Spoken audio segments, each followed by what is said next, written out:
Good afternoon. Welcome to Thursdays with Friends. I am your host, Wesley Wolf-Bear-Pinkham. Thanks so much, everyone, for joining us. Got a few more people coming into the waiting room right now. Thursdays with Friends is our online conversation on current issues. This is episode 37. Since President Biden assumed office in January, immigration has been a top priority for his administration. He has signed executive orders and sent proposed legislation to Congress. Since then, however, many things have happened, especially in Congress, and today we will focus on this issue. As I said, I'm the show's producer, Wesley Wolf-Bear-Pinkham, and here's our chat host for Thursdays with Friends, FCNL General Secretary Diane Randall, and her guest, Anika Forrest, FCNL's Legislative Manager for Immigration and Refugees. Thank you, Wesley. Welcome, friends, to this episode of Thursdays with Friends, whether you're coming to us from Zoom or through our live streams on Facebook and YouTube. We are always thrilled to be with you every other Thursday to highlight FCNL's work. And today I'm especially excited that Anika Forrest is joining us. Nearly a year ago, 5 Quaker organizations, including FCNL, issued a policy paper on migration and justice. With CUNO, AFSC, the Quaker Council on European Affairs, and Britain Yearly Meeting. Through that paper, we summarize the principles that have long guided our immigration and refugee work. Our concept of migration is rooted in the Quaker belief that there is that of God in everyone, and our spiritual leading to uphold the dignity and value of every human being. We acknowledge that migration is an inherent part of human behavior, and we must protect, respect, and uphold the rights of all migrants. We have all witnessed the injustices, and some people have directly experienced the injustice of violence being used to manage migration.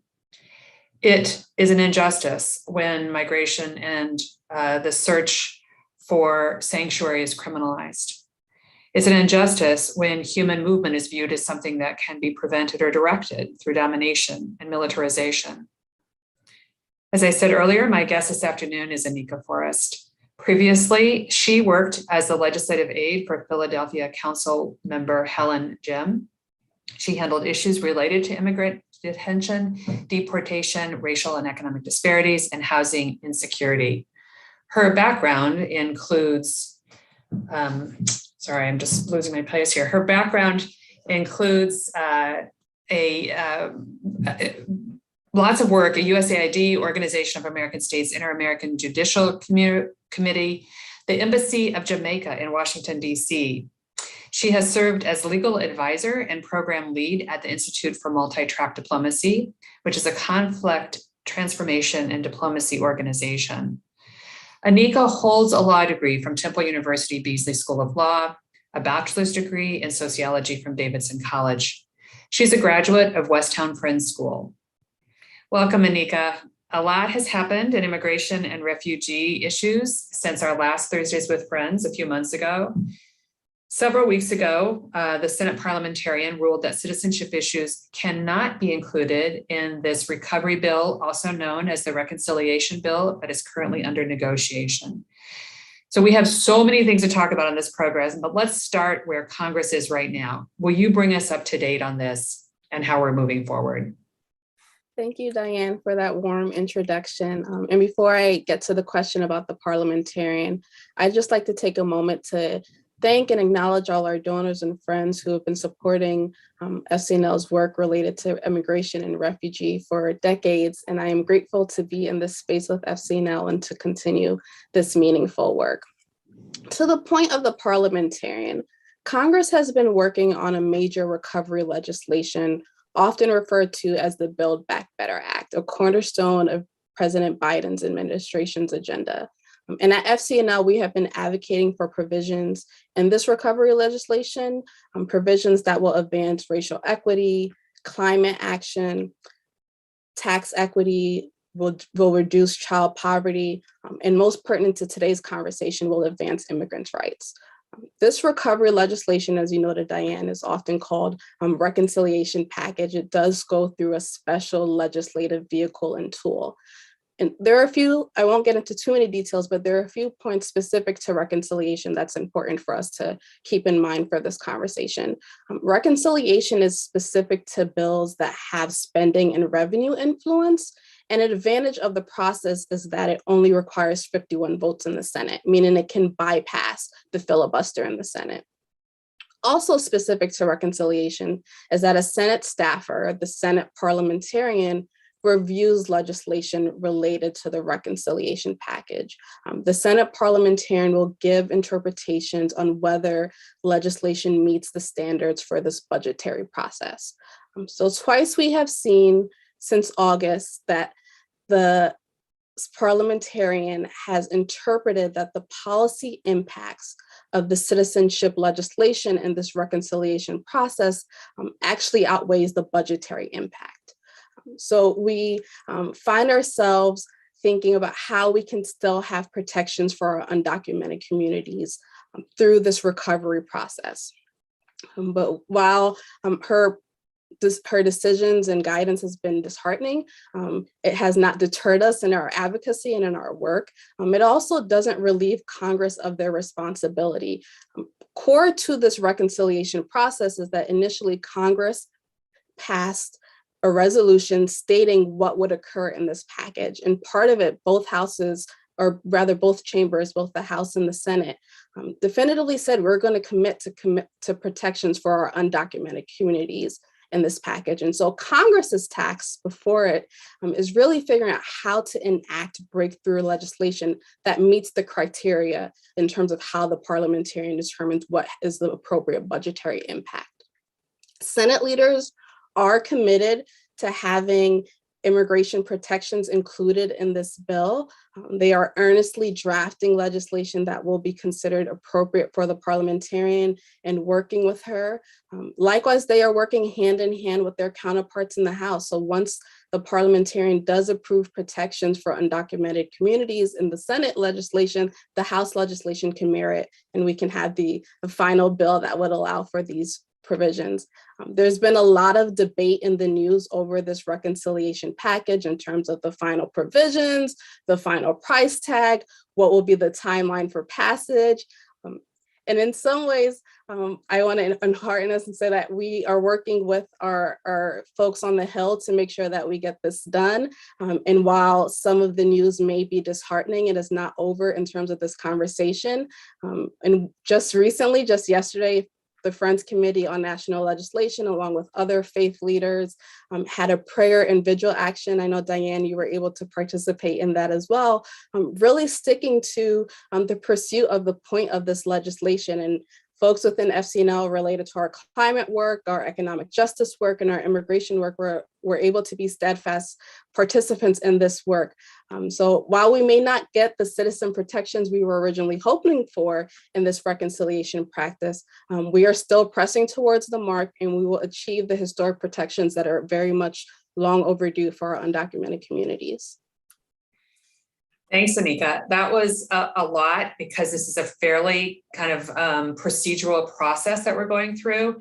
And I want to turn back to both the spirit and the possibilities of what's going forward, given where there have been stops on this with the parliamentarians' decision.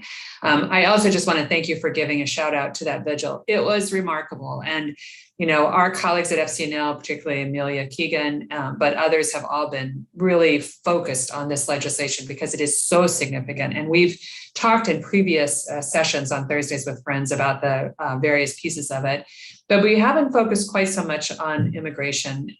Tell us what the possibilities are. Where do we see what protections may still be possible for people who are vitally part of American social and economic fabric in our country, and who are undocumented? What are the possibilities? So the protections we seek are really about how can we break ground for future advocacy to create permanent solutions for our undocumented neighbors, and how can this reconciliation process be a step towards a pathway to citizenship, so to speak. So the parliamentarians' recommendations thus far have suggested that green cards or other type of eligibility standards violate the rules of the Senate for reconciliation. So what senators are thinking about now, is something that would look similar to a deferred action for childhood arrivals, also known as DACA. So I want to emphasize that a lot of this is fluid because the senators are still drafting. They haven't met with the parliamentarian yet for this third option. But to give an overview of what we're hoping for and what folks are advocating for is that for folks who have been residing in the US since around 2010, that they will have protections such as work authorization, protection from deportation, that they will have freedom of movement, essentially meaning that they will have the ability to travel internationally, something that's crucial when we think about the experience of our undocumented communities and family reunification and the trauma that they've experienced in terms of not being able to leave the US once being here. Also pushing for eventual access to health benefits, be it through the Affordable Care Act or other social benefits at the federal and state level. An additional desire is thinking about how we can be expansive, not only in terms of the protections, but in terms of who's eligible. So I noted we're hoping that people who have been residing in the US since 2010 will be eligible, but we also want to think about how people ended up into the US and the status in which they were here. So for folks who didn't necessarily meet the approval process that's traditional for the US, who maybe overstayed their visa, we would still like to see those populations included in these protections. We also want to eliminate the harms that we've seen with our DACA community members who have been unjustly subjected to unpredictable actions at the court level or within the executive branch. And so to eliminate these threats, we are pushing for safeguards that will prevent future administrations from being able to dismantle or revoke the protections in this legislation for our undocumented communities. So we are continuing to work with our members of Congress to have the strongest and boldest protections possible. And hopefully soon we will have the affirmative confirmation that this is where we are going to be heading with this reconciliation package. And toward the end, we're going to come back and talk about the relentlessness of this advocacy. But before we come back to talk about the kind of zoom out to the bigger picture, I want to turn for a minute and talk about the refugees program in the United States. Your portfolio covers both immigration and refugees, and clearly we've been hearing a lot about refugees from Afghanistan. I'm wondering if you could talk about specifically what's happening with people who are refugees from the recent refugees coming and waiting to come into the United States, as well as broadly about the refugee program right now in the United States. Yeah, so the situation following the withdrawal from Afghanistan in many ways highlights what we already know about the tragedies of war and militarization in terms of human security and nation building. And we've seen thousands of Afghans who've been forced to remove themselves from their homes and who are experiencing displacement. As an organization, we have been calling for many provisions to help support Afghans who are now in the US and even those who are in third countries waiting for permanent options. One of the first being that we are calling for Afghans to receive humanitarian parole status, which is essentially a protection for people in times of emergency to enter the US without a visa. And so we've been asking not only for them to be able to receive humanitarian parole status for people who don't initially have grounds to be in the US, but also that that status will come with protections that's usually reserved for people who are identified as refugees. So we want our refugee resettlement options to be available to all of our Afghan evacuees who are receiving this humanitarian parole protection. And when we think about refugee resettlement options, it really is the fundamentals that you would want in your integration somewhere: housing assistance, job training, ESL classes, protections and programs and resources along those lines. Third, we've also been calling for increased funding for the Office of Refugee Resettlement. Also thinking about the State Department and its efforts in terms of domestic reception and placement overseas in terms of Afghan assistance in other countries. And then we've also been thinking about the asylum backlog. It's not uncommon in the US process for people to be waiting up to 4 years before they have adjudication on their asylum case. And so thankfully, our advocacy was not in vain. And so on all these points, the recent bill that Congress passed the extended and emergency funding legislation at the end of September, did allocate $6.3 billion to meet these needs, and the president has signed it. These are in effect, and the US is trying to figure out how it can implement rapidly these protections and these options. But there is one major ask that has not yet been addressed. It was initially in that funding legislation, and it wasn't initially passed, and that's an Afghan Adjustment Act, which is similar to what we saw in the 90s with a lot of Cuban arrivals into the US. And so what it would provide is that for Afghans who are here, they would be able to get permanent resident status. And this is crucial because a lot of Afghans in the US won't meet the criteria for a refugee status or for an asylum seeker status. Partly because they won't have the evidentiary materials. A lot of folks were instructed by the State Department and otherwise to destroy their documents that linked them to the US and to the US mission in Afghanistan. And so without having the ability to prove their case, we have to find ways to compensate for that. And so that's where the Afghan Adjustment Act can really be a game changer for our Afghan allies. And much of our work is, I'm sure many of you know, we do not operate alone, and we often heed to the calls of those who lead these efforts. And so with organizations like Church World Service, that's a refugee resettlement group, we are supporting their work in getting this Afghan Adjustment Act passed. It has not yet been introduced, but we hope it will be soon. We're just finalizing some final partners within the Senate and so forth. Universally, though, within the world of refugees, I do want to note that recently President Biden decided that for fiscal year 2022, the US would admit 125,000 refugees. This aligns with the president's promises during the campaign season. It's also 8 times higher than President Trump's overwhelmingly low and historically low $15,000, or rather 15,000 ceiling during his administration. But I do want to note, while we applaud and are grateful that President Biden has done this 125,000 increase, there's still a lot of work that needs to be done. For context, after withdrawing from Vietnam, the following year, the US admitted over 200,000 refugees. Here we're talking about 125,000 that was promised last year before we even knew the ramifications of the withdrawal in Afghanistan. You also have projections from the UN and so forth that there will be nearly 1.5 million refugees globally in need of resettlement. So there's much more that the US can do in ways that we can reallocate a lot of our funding. I know many of you heard the conversation a few weeks ago about our Pentagon spending and so forth. Some of that money could be reallocated here. 1 year of war in Afghanistan can resettle about 1.2 million refugees in the US. So we are continuing the call in terms of the US meeting its global responsibilities on this end. Wow, that's an impressive number there. And I'm glad you noted the coalition work we do. Clearly on both the refugee program and the immigration program, our coalition partners, both in the faith community and otherwise, are really important to this work. But I think in the refugee area, certainly faith bodies have been real leaders in this and will continue to be so.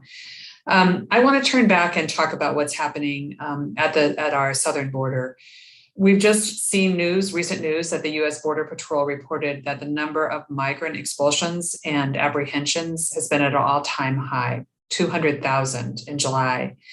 And we saw the graphic display of Border Patrol agents on horseback rounding up Haitian refugees.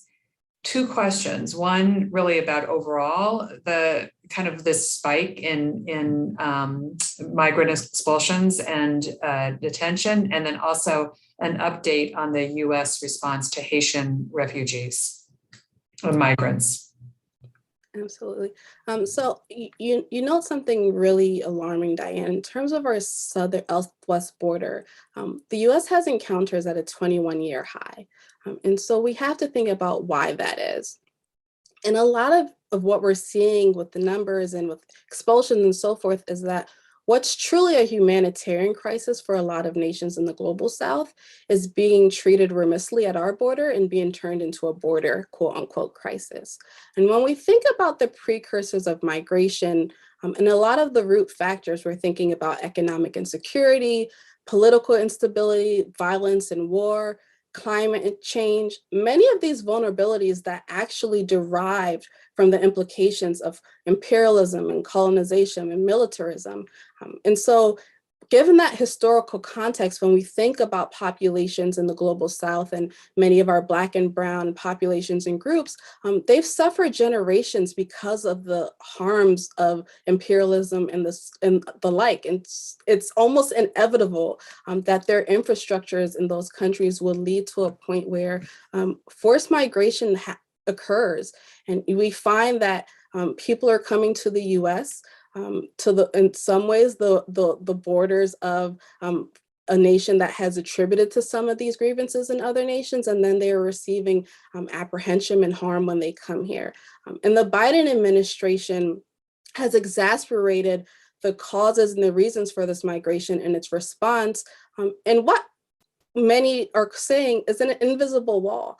It may not be Trump's wall, but it is very much there and it's impenetrable. And so to highlight a few examples, the health policy Title 42 is one example of this. In Title 42 within the Public Health and Welfare Code permits the Center for Disease Control to prevent the introduction of migrants and various immigrants during public health emergencies where there's a serious threat of the introduction of a communicable disease.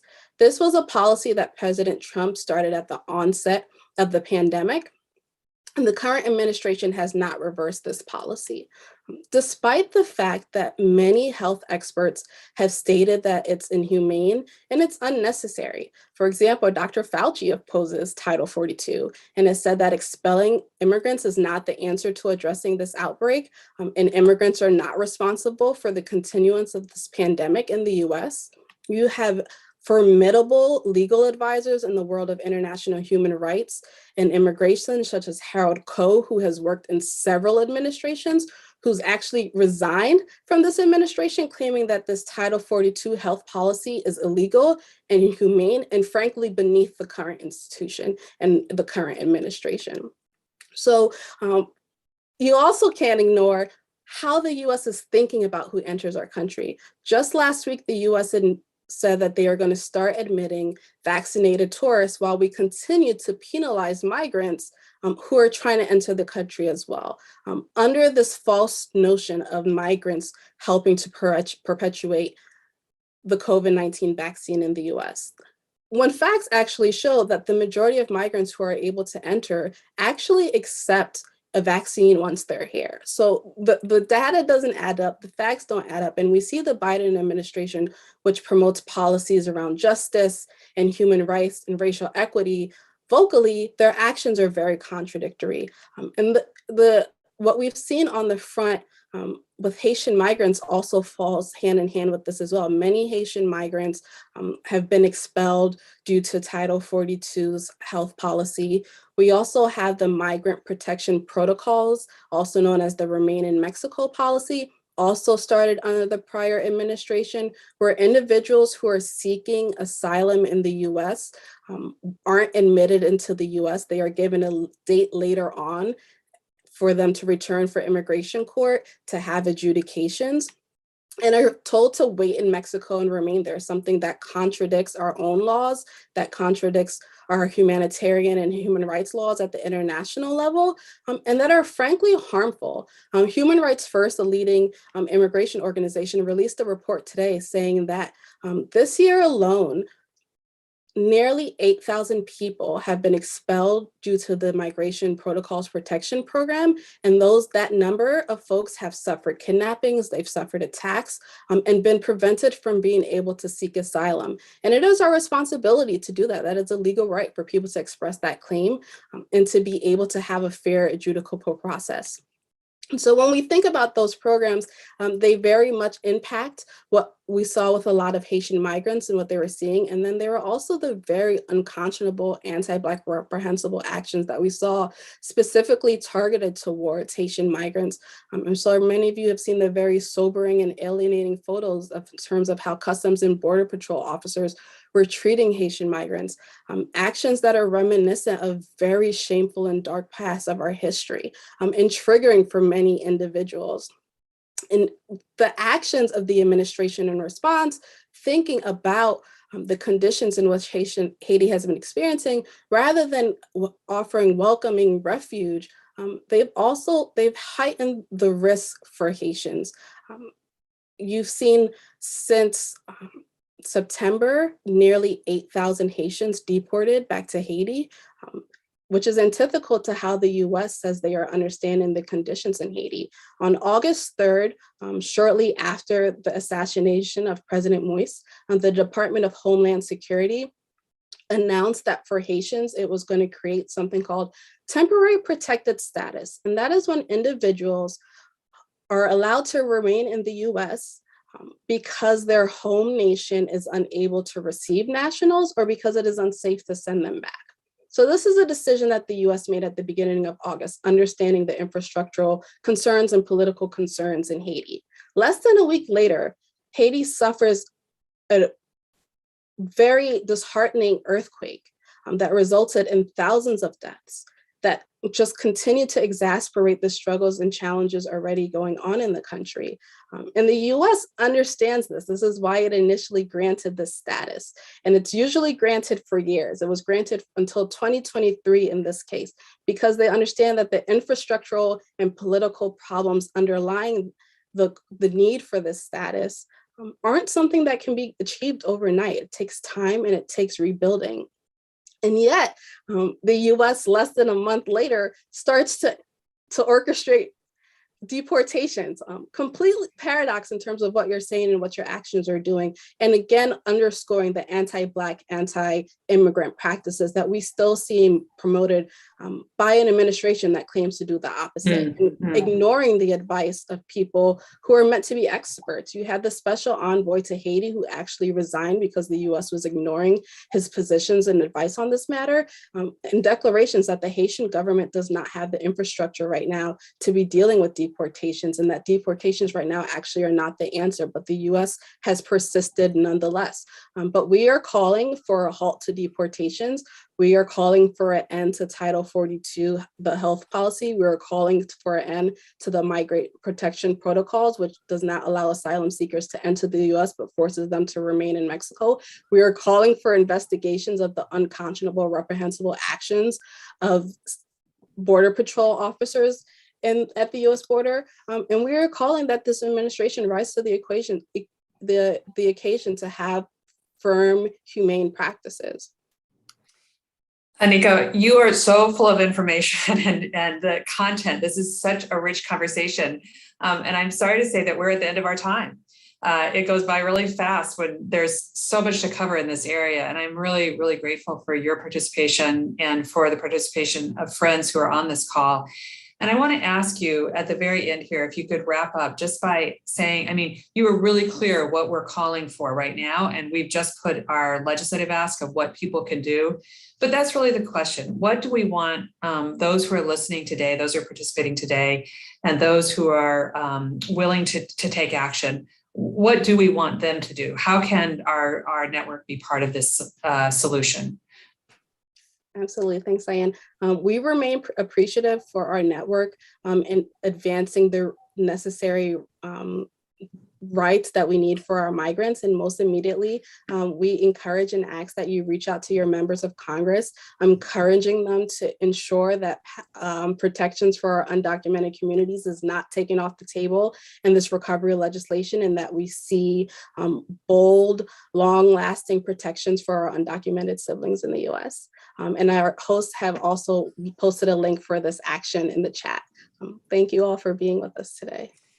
Thank you, Anika. I hope that those of you who are on this Thursdays with Friends with us will return again and again to keep tabs on Anika's postings and what we're saying about this issue on the website so you can learn more, and that you will take action on this. The one thing I take heart from is that there is a moral imagination for this work that really persists and will continue to persist despite the challenges that we face, whether it's through the reconciliation bill, through the president's actions, or through others. There is a righteousness in a way for as Anika so clearly described, the compelling human and civil rights of individuals and the absolute dignity of every person to have a full life. So we thank you, Anika, for being with us. We thank you who are participating in this. Your financial support is so important to us. Your activism is important to us, and your intentions and prayers and wishes for FCNL's work in this area is very important for us. So thank you for joining us today, and we look forward to seeing you again in a couple of weeks. Thanks, Anika.